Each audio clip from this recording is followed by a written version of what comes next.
Aquí punto sobre punto y llegué a los dos negros. En los dos punticos negros vas a hacer negro. Mire lo bonita que empieza a subir. ¿Sí ven? Ya empieza a verse encocado, vea, el borde. ¿Sí ven? ¿Sí ve cómo se ve encocado el borde? Ya empieza a notarse. Pero esperen, muchachos, yo estiro esto, que es lo que yo les digo a ustedes. Miren, ¿sí ven todo ese montón de rojos ahí? Entonces, ¿qué hago yo? Solamente agarro el rojito. Este no se escondió, entonces agarro el otro. Ese ya se escondió.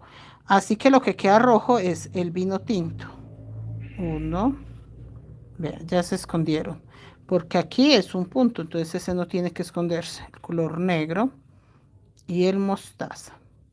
Entonces suavecito que se esconda y ya, ve. Ya no se ve. El verde se ve un poquitico, pues jalo el verde un poquitico.